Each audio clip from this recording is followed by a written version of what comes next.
नागपूरमधील सतरंजीपुरा परिसरातील अनधिकृत धार्मिक बांधकामाच्या मुद्द्यावरून विश्व हिंदू परिषद आणि बजरंग दलाने पुन्हा आक्रमक भूमिका घेतली आहे। कार्यकर्त्यांनी आज महापालिका कार्यालयात अधिकाऱ्यांना घेराव घालत तातडीने कारवाईची मागणी केली।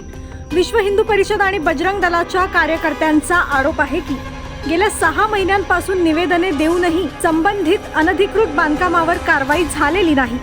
प्रशासनाने अंतिम आदेश लवकरच येईल असे आश्वासन दिले असून सोमवारपर्यंत निर्णय होईल असे सांगितले।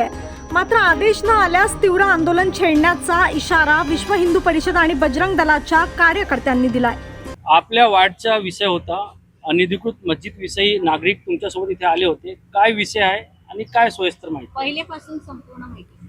माझा प्रभाग 20 नाईक तलाव आणि या भागात जे अनलिगल जे मस्जिद बनलेली आहे, बांधकाम झालेलं आहे आणि ते पूर्णतः अनलिगल आहे।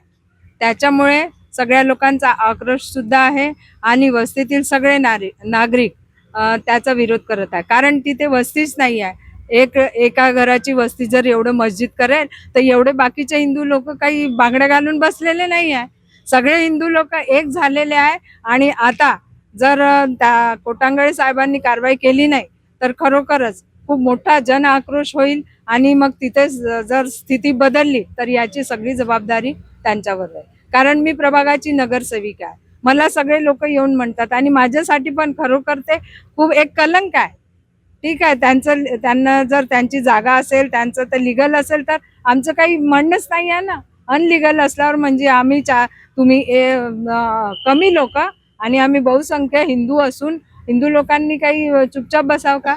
याचा त्वरित कारवाई झालीच पाहिजे आणि नाही झाली तर मी सुद्धा, आमचे सगळे 4ही नगरसेवक सुद्धा त्याच्या या विरोधात आहे आणि याच्यावर कारवाई सक्त व्हायलाच पाहिजे, लवकरात लवकर व्हायला पाहिजे ही आमची सगळ्या नागरिकातर्फे।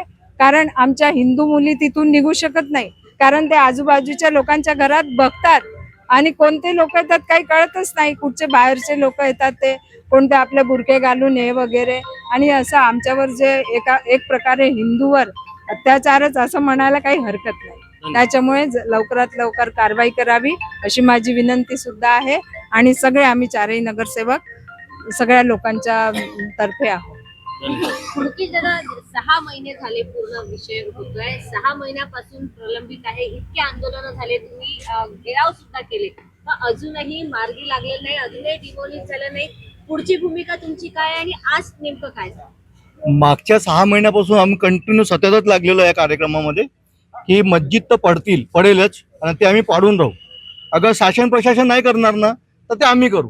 कारण बघितलं तुम्ही, जिथे राम मंदिर बनलं अयोध्याला, त्या अयोध्याचे राम मंदिरची साधारण लढाई नाही 500 वर्षांपासून लढले आम्ही, इथं 5 महिने लढू। पण मस्जिद जशी अयोध्याची भूमी आम्ही मस्जिद पाडली, अनलिगल मस्जिद पाडली, तशा पद्धतीने अगर होईल पूर्ण बजरंग दल लालगंज कृती समिती मिळून आम्ही त्या मस्जिदला पाडण्याची कोशिश करू।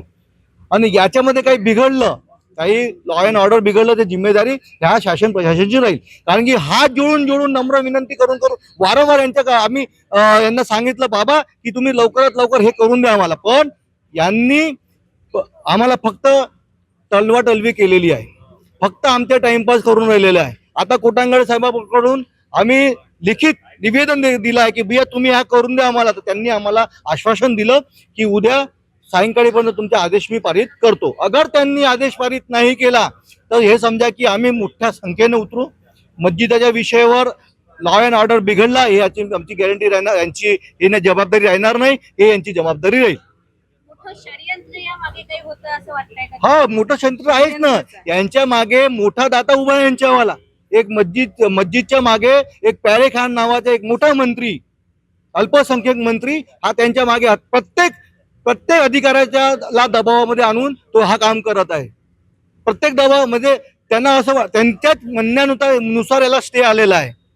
त्यांच्या म्हणण्यानुसारच कलेक्टरने यांची हिअरिंग ठेवलेली आहे, त्यांच्या म्हणण्यानुसारच हा कार्यक्रम लेट होत आहे। ते सेटलमेंटची गोष्ट करतात, सेटलमेंट का म्हणे करावं आम्ही, का म्हणून सेटलमेंट करावं आम्ही? त्यांचे म्हणण्याचा अर्थ हे आहे की भैया तुम्ही आपसीमध्ये बसा आणि सेटलमेंट करा। भैया तुम्हाला जेव्हा बनवायचं होतं तेव्हा तुम्ही का विचारलं नाही? तुम्ही का नाही आम्हाला मध्यस्थीमध्ये घेतलं?